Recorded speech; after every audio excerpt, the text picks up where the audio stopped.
लगातार बारिश हो रही है, बाढ़ जैसे हालात बन गए हैं और ऐसे में बरगी बांध का जलस्तर भी बढ़ता जा रहा है। बारिश के चलते यहां बांध के गेट खोल दिए गए हैं। बरगी बांध के 21 में से 9 गेट खोले गए हैं, जिसमें से 1.33 मीटर औसत ऊंचाई तक गेट को खोला गया है। 52,195 क्यूसेक पानी को छोड़ा जा रहा है, तो वहीं बांध का जलस्तर 417 मीटर रिकॉर्ड तक पहुंच गया है। 98,742 क्यूसेक पानी यहां से निकल रहा है, तो वहीं बांध का पूरा जल भराव स्तर 482 मीटर तक हो गया है। बरगी बांध के 21 में से 9 गेट खोल दिए गए हैं, क्योंकि पानी जो है वो बहुत तेज बहाव से यहां पर बह रहा है और ऐसे में बांध का जो जलस्तर है वो बढ़ते जा रहा है।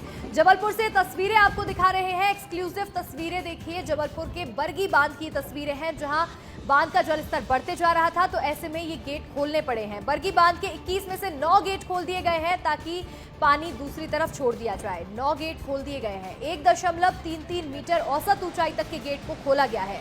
52,195 क्यूसेक पानी यहां से छोड़ा जा रहा है, तो वहीं बांध का जलस्तर 417 मीटर तक रिकॉर्ड हुआ है।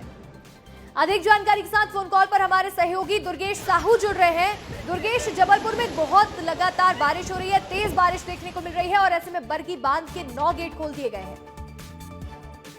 बिल्कुल अनुष्का, देखिए महाकौशल में ही लगातार बारिश हो रही है। पिछले हम तकरीबन 72 घंटों की बात करें तो जो खासकर जो बरगी बांध का कैचमेंट एरिया है, यानी कि मंडला और डिंडोरी जिलों में लगातार बारिश होने के चलते बरगी बांध में जल भराव तेजी से हुआ है। यही वजह है कि लंबे कई सालों बाद ऐसा मौका आ रहा है जब अगस्त महीने के पहले ही बरगी बांध के गेट खोलने पड़ रहे हैं और आज बरगी बांध प्रबंधन ने 21 में से 9 गेटों से पानी छोड़ना शुरू किया है और ये पानी लगातार जो है नर्मदा नदी में बढ़ेगा, जिसकी वजह से 24 घंटे पहले ही प्रशासन ने तमाम नर्मदा तटों को खाली करा लिया है, अलर्ट जारी कर दिया है। खासकर जो ग्रामीण क्षेत्र है वहां पर अलर्ट जारी किया है कि आप जो घाट के किनारे अगर आप रह रहे हैं तो उन्हें तत्काल खाली कर दें, क्योंकि बरगी बांध का जो पानी का असर होता है वो न केवल जबलपुर बल्कि यहाँ से नर्मदापुरम तक के जो नर्मदा घाट है वहां का जलस्तर तेजी से बढ़ता है। तो निश्चित तौर पर बरगी बांध का जो जलभराव है उसे नियंत्रित करने के लिए बरगी बांध के गेट खोले गए हैं और आगे चलकर अभी बांधों की जो गेटों की संख्या बढ़ाई जा सकती है, क्योंकि जो बारिश का अलर्ट है वो अभी जारी है।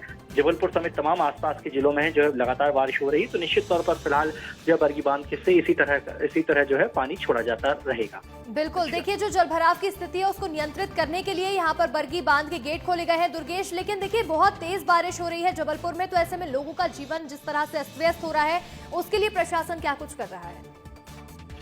निश्चित तौर पर देखिए, अगर हम जबलपुर शहर में सड़कों की बात करें तो इस बार थोड़ा सा प्रशासन नगर निगम अलर्ट रहा और पहले से ही जो है नाले वगैरह साफ किए, तो इस बार शहर के अंदर बहुत जल भराव की स्थिति नहीं बन रही है। लेकिन हाँ, बहुत तेज बारिश भी नहीं हुई है, रिमझिम बारिश का दौर शहर के अंदर जारी है। बाकी अगर ग्रामीण क्षेत्र की बात करें तो देखिए बरगी बांध के चलते जो प्रशासन ने पहले ही अलर्ट जारी कर दिया है तमाम ग्रामीण क्षेत्रों को खाली कराने के लिए, वो खासकर जो नर्मदा तटों के किनारे हैं, क्योंकि जब नर्मदा नदी में पानी आता है तो तेजी से घाट जो है डूबते हैं, तो इस वजह से जो है अलर्ट जारी किया है। बहरहाल प्रशासन पूरी तरीके से अलर्ट है, जो खतरनाक जगह होती है वहां पर गोताखोर वगैरह तैनात किए गए हैं और आगे चलकर अभी इस तरह की कार्रवाई देखी जाएगी।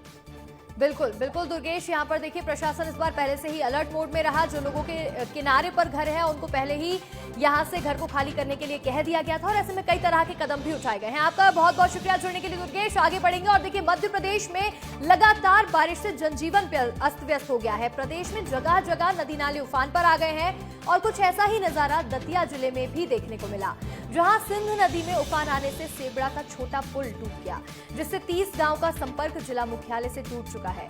हालांकि प्रशासन ने सिंध नदी पर बैरिकेडिंग करके आवागमन पूरी तरह से रोक दिया है, लेकिन पुल के डूबने से व्यापार पर भी असर पड़ेगा, क्योंकि अब माल और आवश्यक सामग्री की ढुलाई नहीं हो पाएगी। प्रशासन ने स्थिति पर नजर रखी हुई है और लोगों से सुरक्षित स्थानों पर रहने और पुल से दूर रहने की अपील भी की है।